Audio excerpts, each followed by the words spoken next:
Vamos a continuar en esta noche con el segundo mensaje de una serie que Dios puso en mi corazón acerca del libro de Nehemías. En el mensaje anterior, que fue el primer mensaje de la serie,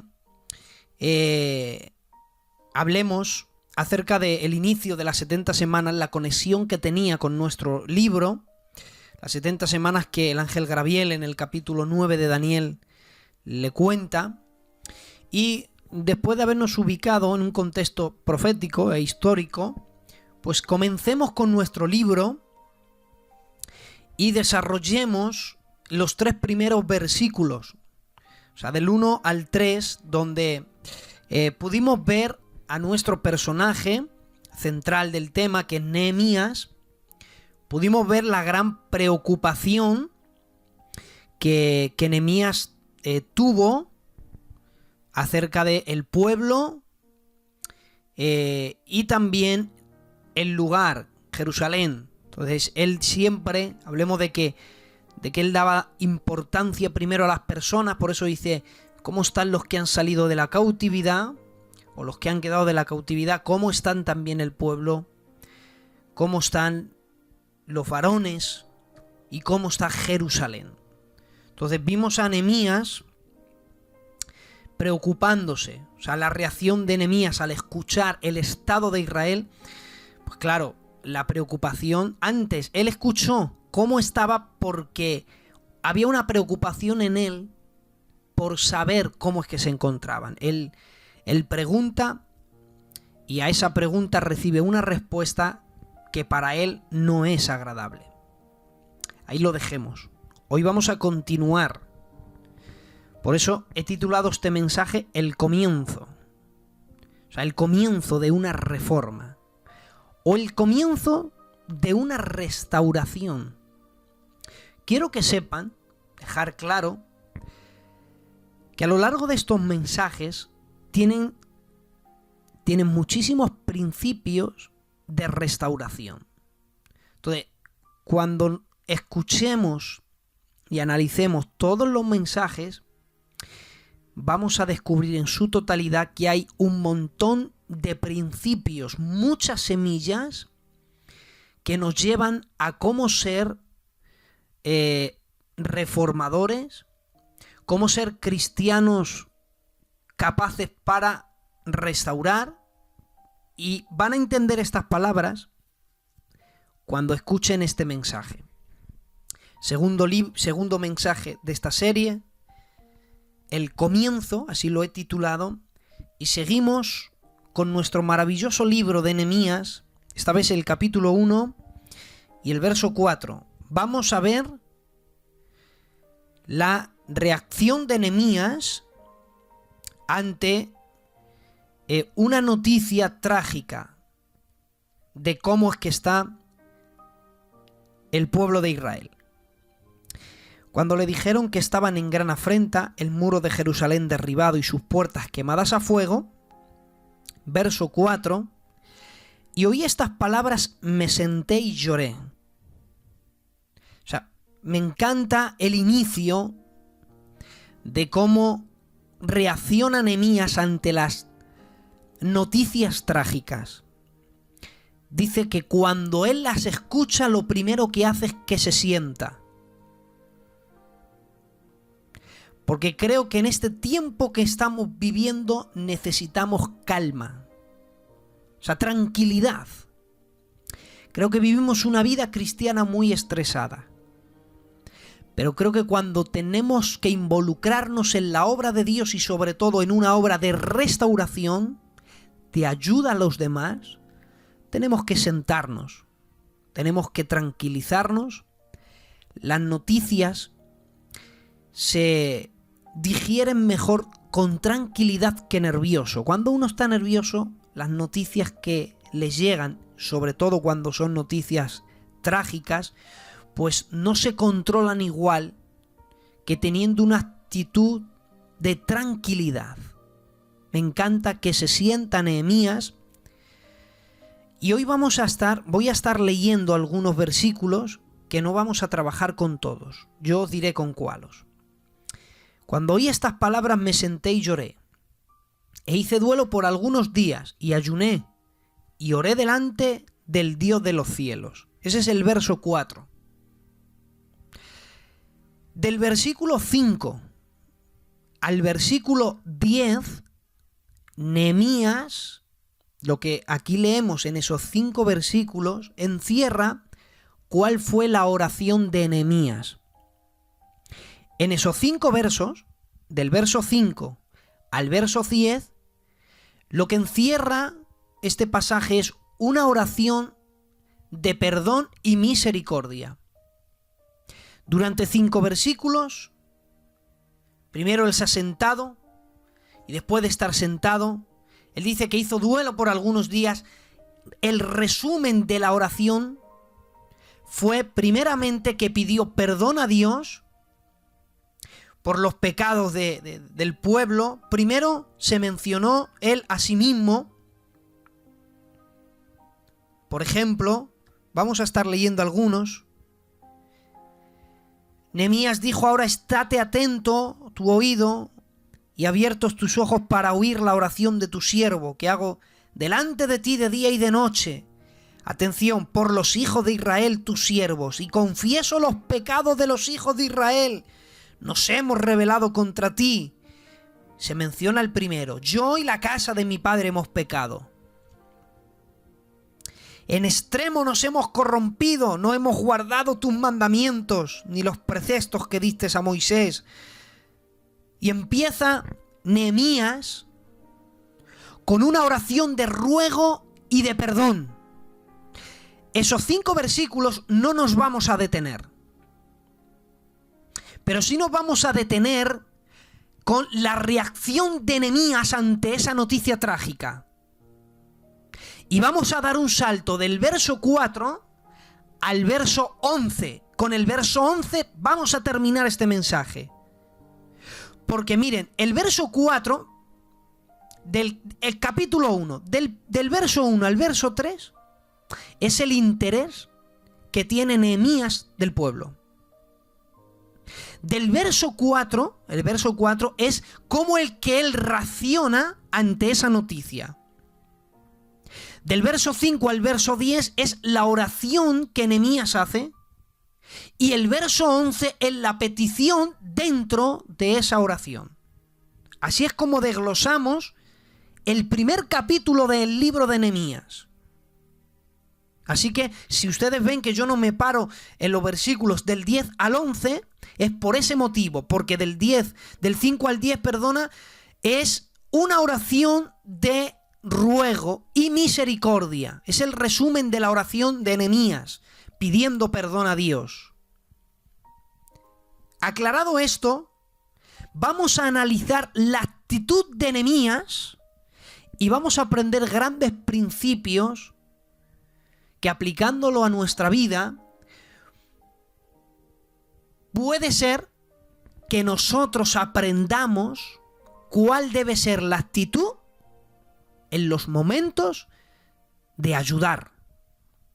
Entonces, si en el mensaje número 1 hablemos del interés que tenía Nehemías por ayudar, en este mensaje número 2 veremos cómo ese interés se convierte en un deseo de ayudar, y a ese deseo de ayudar lo acompaña el conocimiento para poner en práctica el deseo que tiene. Espero haber sido claro. En el mensaje número 1 vimos el interés que mostraba Nehemías por ayudar. Pero en este mensaje veremos de qué manera Nehemías lleva en práctica ese deseo, pero lo lleva en práctica por la razón de que tiene el conocimiento para hacerlo. Tiene los recursos necesarios. Y vamos a ver dónde es que Nehemías fue a por esos recursos. Lamentablemente, hay gente que tiene buen deseo, muestra su deseo por ayudar, pero no tiene los recursos para hacerlo. O no tiene los conocimientos para hacerlo. Y fíjense, quédense con esta palabra que el Señor me ha regalado hoy. En una iglesia es más peligroso, más peligroso que un enemigo, es alguien que quiere contribuir a la iglesia sin saber cómo hacer. Es sumamente peligroso que alguien quiera llevar una obra de reforma o restaurar a una persona sin tener los recursos ni saber cómo hacerlo. Porque aunque el deseo es bueno, no es necesario, no es solamente el deseo lo que necesitas para ayudar a alguien. Acompañado a ese deseo tienes que tener los recursos y el conocimiento para usar esos recursos. Si no, no sirve. Un ejemplo bíblico es que había uno de los hijos de los profetas que tenía un deseo por ayudar a quitar el hambre a los profetas. Y la Biblia dice que cuando se hizo un potaje, cuando hicieron un guiso para los hijos de los profetas, alguien quiso contribuir y echó en el guiso una rama, una especie, echó unas hierbas, unas calabaceras silvestres, sin saber lo que echaba. Por esa causa, la olla fue envenenada. Entonces, el deseo era bueno, la intención era buena, pero no sabía lo que echaba en la olla. Y esa acción, que no iba acompañada de unos recursos ni cómo usar esos recursos, trajo un problema en ese momento. Envenenó una olla sana. Entonces, lamentablemente, hay mucha gente que tiene el deseo de ayudar a los demás, pero si no tienen los recursos para hacerlo, ni el conocimiento para cómo usar esos recursos, ten por lo menos la humildad de no hacer nada. Porque peor que no hacer nada es hacer sin saber lo que hacer. Entonces, si no tienes recursos y tampoco sabes cómo ayudar, ten la humildad de por lo menos orar a Dios y pedir a Dios que te dé los recursos para hacerlo. Y fíjense, vamos a volver de nuevo, como la semana pasada, a un personaje el cual estuvimos viendo, que es el samaritano. De nuevo, en este segundo mensaje hablamos del samaritano porque se relaciona con la palabra que yo les estoy queriendo mostrar en esta noche. O sea, el samaritano mostró un deseo de ayudar. Pero es que resulta que el samaritano no solamente tenía el deseo para ayudar, sino que es que reunía los requisitos para hacerlo.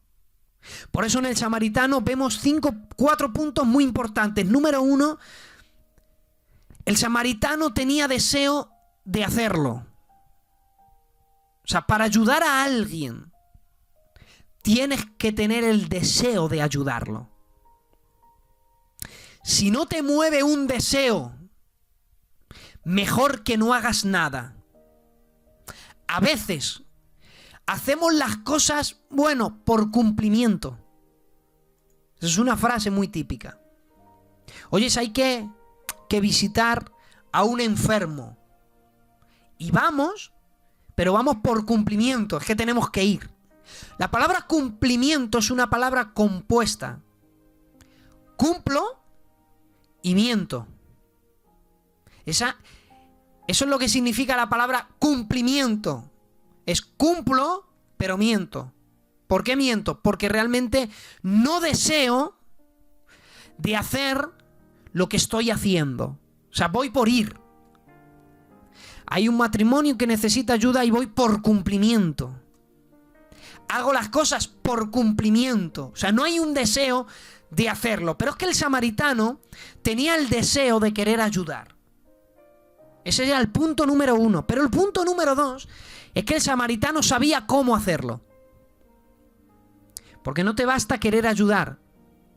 Es que tienes que saber cómo ayudar. Punto número 3, el samaritano sabía que tenía los recursos para hacerlo. O sea, punto número 1 es, tienes que tener el deseo de querer ayudar. Pero punto número 2, tienes que tener los recursos para poder ayudar. Pero el punto número 3 es que tienes que tener conocimiento para usar esos recursos. Y el punto número 4, el samaritano sabía que después de su intervención, las cosas cambiarían para bien. Porque si lo que vas a hacer no estás seguro de que va a producir un bien, no lo hagas. Porque como aquel hijo del profeta, queriendo contribuir sin tener recursos, echó algo que no sabía y empeoró la situación. Entonces, en una obra de restauración, número 1, tenemos que tener el deseo de hacerlo. Se nos tienen que conmover las entrañas. Por eso la Biblia dice, hablando de Jesús, teniendo compasión de ellos, sanó a los que estaban enfermos. Lo que le llevó a sanar a la gente fue la compasión, no el cumplimiento. Los sanó porque deseaba hacerlo. Pero es que tenía los recursos para hacerlo. Y sabía cómo hacerlo. Y Jesús sabía que después de usar eso, todo cambiaría para bien. Por eso vinieron a él enfermos y se fueron sanados. Fíjense el samaritano. ¿Cómo se produjo el deseo? O sea, el primer punto. Eugenio, ¿cómo se produce en mí el deseo de ayudar? Si analizamos algunos puntos del samaritano, encontraremos algunos principios. En Lucas capítulo 10, verso 33, ¿cómo se produjo el deseo? Dice la Biblia, pero un samaritano iba de camino. Seguramente ese samaritano iba a realizar asuntos propios.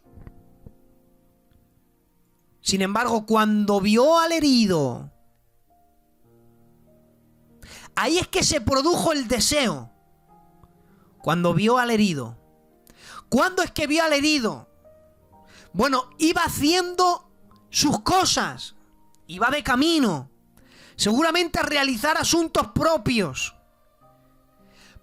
Pero vio al herido.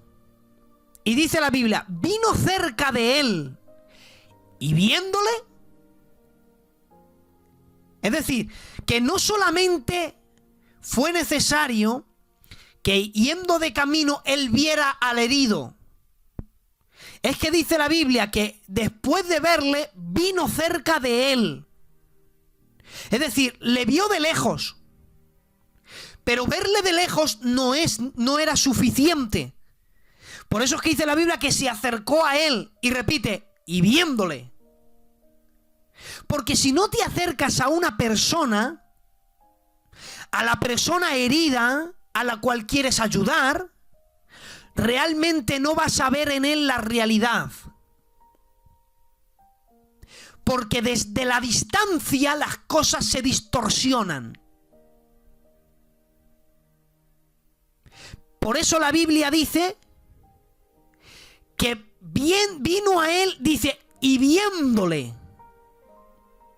Es cuando se acercó que pudo examinar cómo es que se encontraba.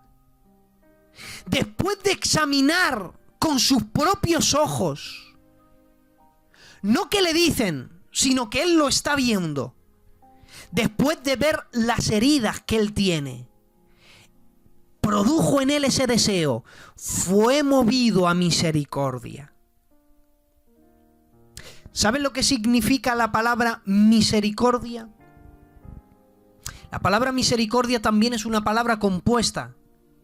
Es miseri, de ahí la palabra miseria, y cordia, que también se puede interpretar, de ahí viene la palabra cardía, y de la palabra cardía tiene que ver con corazón. Por eso cuando un hombre está malo del corazón, tiene un problema cardíaco. Entonces, la palabra misericordia se interpretaría pasar las miserias ajenas por tu corazón. Entonces, ¿cómo es que se le produjo ese deseo de querer ayudarle? No solamente viendo de lejos, es que se acercó al herido. Con sus propios ojos pudo ver las heridas de cerca. Y cuando realmente vio las heridas que tenía, vio todo su dolor, lo pasó por el filtro de su corazón. Y es que se produjo ese deseo. Fue que se acercó la cualidad para ayudarlo, porque desde la distancia no se sana a nadie. Miren, en Segunda de Reyes, en el capítulo 4 y el verso 29, ya va cobrando cuerpo este mensaje, la Biblia nos enseña, hay un pasaje muy bonito, donde a una tsunamita se le ha muerto su hijo. Y dice que va en busca del profeta Eliseo. Cuando lo encuentra, le dice al profeta: te ruego que vengas a mi casa y ores por mi hijo. Y entonces el profeta Eliseo hace algo interesante, y es que coge su vara, se la da a su criado Giezi y le dice: ve a la casa de esta mujer, toca al niño con la vara y el niño sanará. Este siervo, obediente a su señor, va a la casa de la tsunamita, toca al niño con la vara, pero el problema no se resuelve. El niño sigue muerto. Y regresa entonces. Y le dice: mi señor, no ha resultado que el problema ha sido resuelto. El niño sigue muerto. Por eso es que la Biblia dice: y Eliseo fue donde el niño. Y entró en la habitación del niño. Y se puso junto a él. Y es que cuando hubo un acercamiento, entonces el niño estornudó 7 veces, y dice la Biblia, y el niño resucitó. A veces cometemos el error de querer ayudar a alguien a la distancia, y no es lo mismo, porque a veces con la vara no resuelves nada. Interpreta la vara, vamos a hacer una aplicación aquí. A veces queremos ayudar a la gente y pensamos que con un WhatsApp, con una llamada de teléfono, con un mensaje, lo solucionamos todo. Pero la tecnología, fíjense, la tecnología nos ha acercado a gente lejana, pero nos ha alejado de gente cercana. Es decir, la tecnología nos ayuda a que yo esté predicando en mi habitación en Alcalá de Henares, haya un hermano en Galicia que me esté moderando, haya otro en Salamanca que esté contribuyendo, haya otro en Madrid que esté orando y otro en Bilbao que esté cantando alabanzas. Y a lo largo de España la gente me esté escuchando. La tecnología nos ha acercado a gente lejana, pero también nos ha vuelto fríos. Y en una casa hay 5 personas y todos están con los teléfonos y ya no hay una comunicación. Lo único que falta es que nos digamos por WhatsApp: me voy a dormir, porque nos tiramos las 24 horas del día con la tecnología en la mano. Y creemos que a veces la tecnología es el todo para restaurar, pero a veces es una vara que no sirve más para una vara, para algo de apoyo, para algo de sustento, para un recurso, pero no para el todo. Pero cuando hay un acercamiento a la gente dolorida, cuando la miras a los ojos, cuando puedes ver las lágrimas salir de sus ojos, es que tus entrañas se van a conmover. Es como se produce el deseo cuando hay un acercamiento personal. Por eso cuando hubo un acercamiento del samaritano al herido, dice el verso 34, si no me equivoco, y acercándose a él, vendó sus heridas con aceite y vino. Desde la distancia no podía vendar. Desde la distancia no podía echar aceite y vino, pero acercándose sí. la cosa ya cambiaba. El samaritano no solamente tenía el deseo de ayudar al herido. Ese deseo se produjo por ese acercamiento. No sé si meterme más profundo en este tema. Estoy dudando, como estoy claudicando ahora mismo.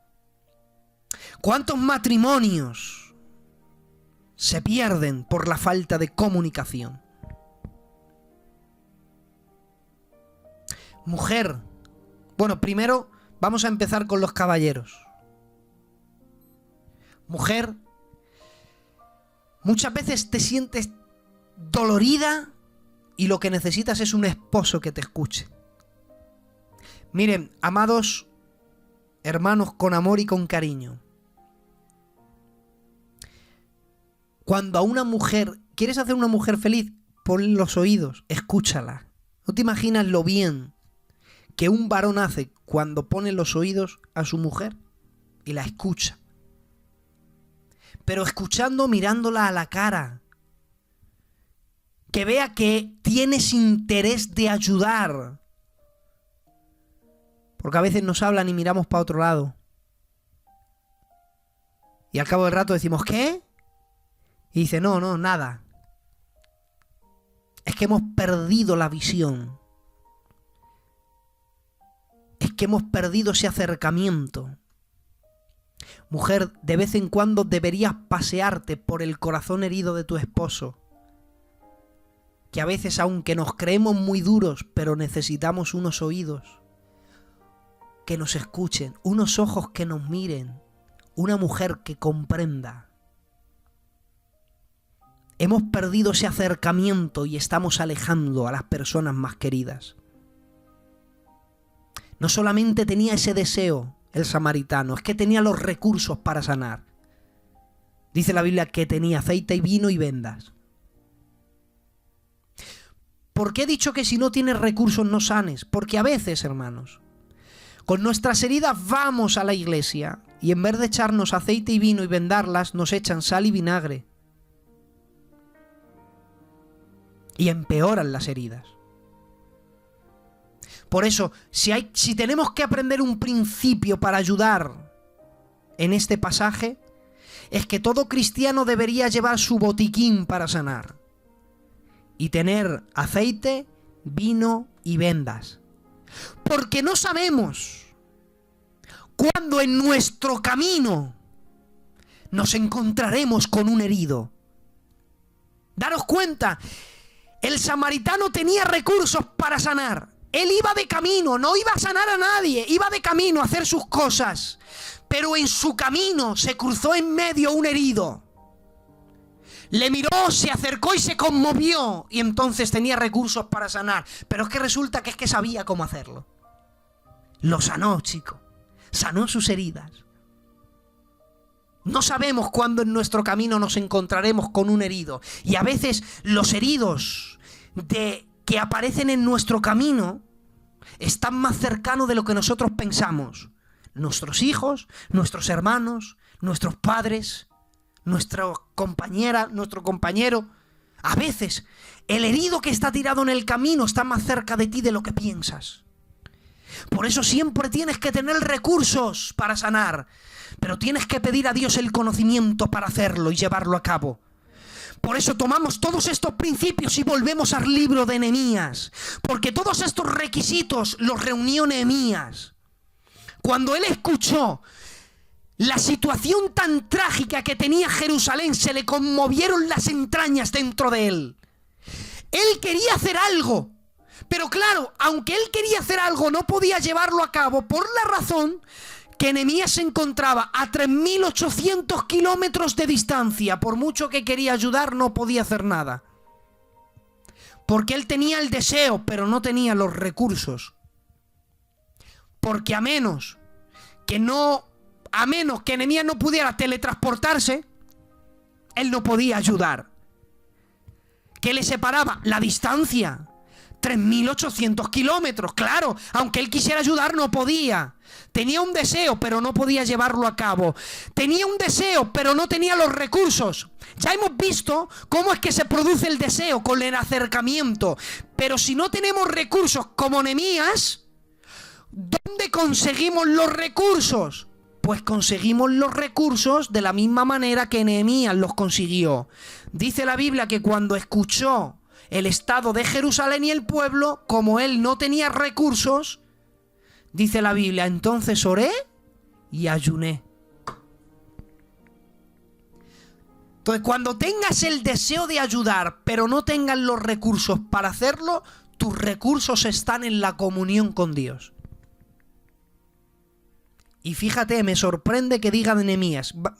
Qué humildad de Nehemías. Miren, cuando oí estas palabras me senté, lloré e hice duelo por algunos días.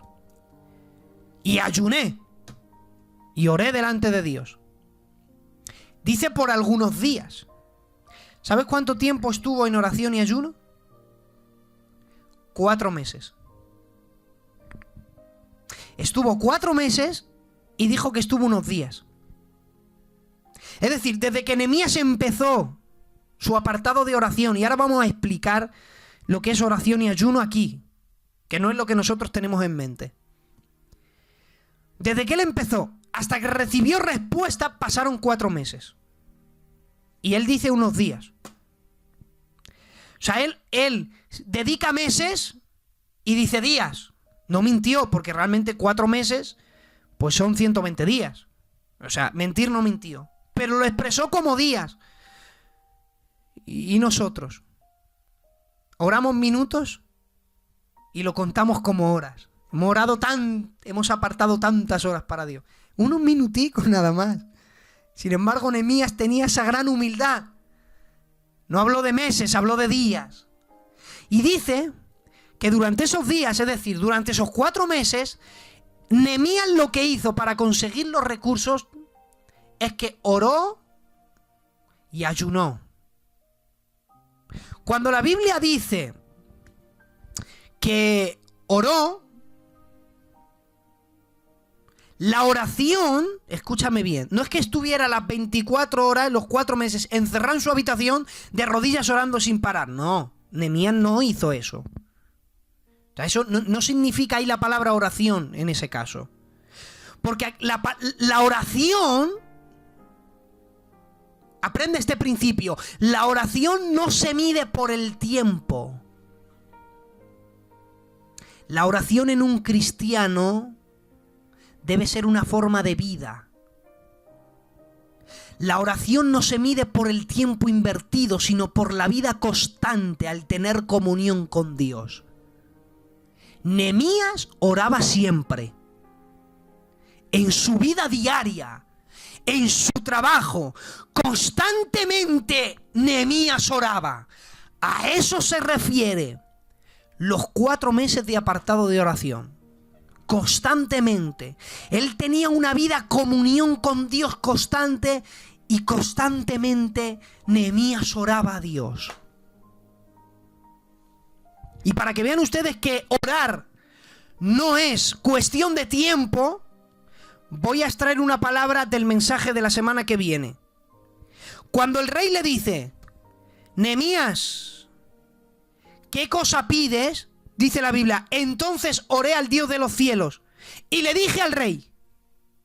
Fíjate, hermanos, el rey le pregunta, ¿qué cosa pides? Y él, antes de responderle, ora. Y luego le respondió al rey. Cuando la Biblia dice que oró, no es que se dio la vuelta, dejó al rey con la pregunta, se metió en su habitación, se puso de rodillas. No. Esa no es la oración. Le dijo el rey, ¿qué cosa pides? Y él, interiormente, oró a Dios. ¿Qué duró? Unos segundos la oración. Pero seguramente le diría, gracias, Señor, por la oportunidad que tú me has dado ahora mismo, Señor. Ayúdame a cómo saber contestar. Y Nehemías dijo, pues resulta que quiero. Ahora, ese tiempo que fue segundos, para Dios cuenta una oración. Para que vean que la oración no se mide por el tiempo, sino que es una vida constante en comunión con Dios. Nehemías oraba siempre. Y cuando la Biblia dice que ayunó, Nehemías no ayunó 4 meses.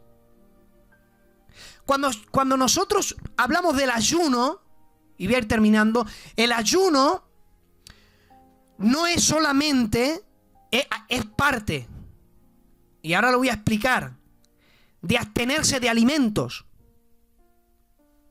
Nehemías no estuvo 4 meses sin comer, porque eso no sería un ayuno, eso sería una tentación contra una vida, es decir, sería un suicidio, y a eso Dios no le agrada. O sea, todo lo que atente con la vida de un ser humano, atentar contra su propia vida sería no comer durante 4 meses. Negarse a comer es una tentación contra la vida, es tentar a Dios. Por eso, la bulimia es pecado. Porque atentas contra tu vida, es tentar a Dios. Te estás tentando, te niegas a comer, piensas así sobrevivir y no vas a sobrevivir. Entonces, cuando habla de que ayunó, no es que se tiró 4 meses sin comer. Hubiera muerto Nehemías, 4 meses sin comer. Pero fíjense, cuando nosotros estudiamos, y no hay tiempo, pero voy a hacerlo así un poco por encima, cuando estudiamos la palabra ayuno en el hebreo, que enfoca 3 direcciones o 3 ramificaciones, el primer significado que da la palabra ayuno tiene que ver con ayudar a los demás. Y este principio lo podemos ver en Isaías, cuando dice, ¿qué es el ayuno? Sino ayudar al huérfano, amparar a la viuda. ¿Te das cuenta? O sea, el ayuno tiene que ver primeramente con ayudar a los demás. Nehemías estaba aquí, su propósito, su central en la vida era ayudar a otros. Por eso es que ayunó. La palabra ayunar tiene que ver primeramente con ayudar a los demás. Número 2, tiene que ver con unión a los demás. Porque si ayunas y tu intención es ayudar a otros, te unes a otro. En la manera que tú ayudas, te unes. Pero sí es verdad que también hay una de las ramificaciones que tiene que ver con abstenerse de alimento. Pero, oigan, pero no tirarte a matar. Los ayunos, miren hermanos, déjenme por favor. Los ayunos de decir, hoy hay ayuno en la iglesia, de 11 a 2, que nadie venga sin comer. Eso no es un ayuno. Eso es un tiempo que vamos a celebrar como un culto a Dios. Y bueno, hay gente que, pues que no almuerza, y a eso ya se le llama ayuno. Se corta a las 2 de la tarde. No, eso no es un ayuno. Has estado orando y no has comido ese día, pues no has desayunado. Ya está, simplemente. El verdadero ayuno que habla la Biblia tiene mucha más profundidad. Y sí es verdad que una de las ramificaciones es abstenerse de alimento, pero se puede ayunar de muchas cosas. Y mire, cuando la Biblia dice de que Nehemías ayunó, Andrés está diciendo que me he caído, pero yo sigo transmitiendo, no lo sé. Confirmadme algún hermano, Israel, algún Israel si está ahí, que me escuche. Vale, Israel me escucha, bien. Cuando habla aquí del ayuno de Nehemías, mira, él era copero del rey. Mientras el rey comía, él no podía comer, tenía que esperar a que el rey terminara. Y las comidas de los reyes eran largas. Él tenía que esperar. Después de que el rey comiera, él tenía que comer. Es muy posible que en ese tiempo de comida él apartara un tiempo que él necesitaría comer para dedicarlo a la oración. Posiblemente pueda también ser eso. Pero a lo largo de 4 meses sí él apartó mucho tiempo, se abstuvo mucho tiempo de alimento, pero no estuvo 4 meses sin comer. Quería aclarar esto. Él pide, y con esto voy a terminar. Él empieza a orar a Dios. Del verso 5 al verso 10 pide perdón, misericordia. Pero el verso 11 es la petición dentro de la oración. Te ruego, oh Jehová, esté ahora atento tu oído a la oración de tu siervo, quienes desean reverenciar tu nombre. Y ahora fíjense cuál es la petición dentro de la oración. Concede ahora buen éxito a tu siervo. y dale gracia delante de aquel varón, porque yo servía como copero del rey. Cierro la Biblia.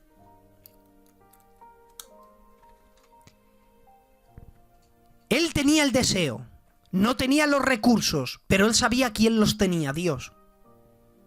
Por eso se metió en oración y ayuno y en comunión con Dios, pidiéndole a Dios los recursos. Nehemías sabe que su Dios es tan sumamente poderoso que con un chasquido de dedos toda Jerusalén se restaura en el momento. Pero Nehemías sabe que Dios no va a actuar así. Sabe que Dios va a usar otra carretera para llegar ahí. Nehemías sabe que Dios, como todopoderoso, en un chasquido de dedos resuelve todo, pero Nehemías sabe que Dios no actúa de esa manera. Por eso Nehemías sabe cómo pedir a Dios los recursos. Muchas veces pedimos y no recibimos recursos. ¿Por qué? Santiago 4:3 dice: pedís y no recibís, porque pedís mal para gastar en vuestros deleites. En ocasiones no recibimos porque no sabemos lo que pedimos. Nehemías estuvo pidiendo recursos a Dios. ¿Por qué los recibió? Porque sabía cómo pedirlos.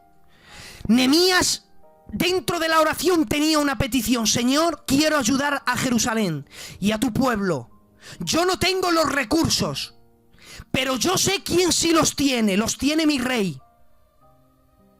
Te ruego que me des gracia delante de él, para yo pedirle los recursos a él, y con los recursos que él me dé, son los recursos con los cuales tú me has provisto y yo puedo hacer la obra.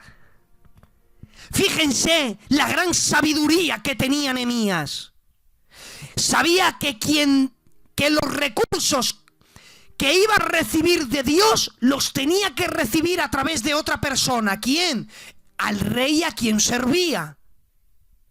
Y es entonces cuando él dice: concede buen éxito a tu siervo.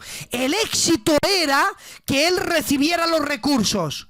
Pero ¿cómo era el medio para recibir los recursos? Concédeme gracia delante de aquel varón. ¿Delante de quién tenía que concederle gracia? Tenía que concederle gracia delante del rey.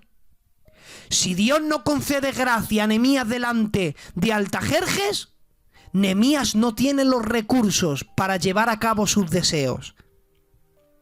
Pero Nehemías averiguó quién tenía los recursos en el tiempo de la comunión con Dios. Voy a dejar hasta aquí este mensaje. Espero que haya sido productivo y que hayan aprendido algo como yo he aprendido. Porque en el mensaje tercero, la semana que viene, vamos a estar analizando el Nehemías, mensaje número 3, el cumplimiento de una petición. Pero quédense con estos principios, que ya son demasiados en 45 minutos. Si tienes deseos cómo hacerlo, pero no tienes los recursos, acude a la comunión con Dios, que Dios tiene los recursos en algún lado, y habrá un momento en que Dios te lo muestre. Y cuando Dios te da recursos, dentro de esos recursos, Dios te da el conocimiento de cómo llevar a cabo esos recursos para sanar a los demás.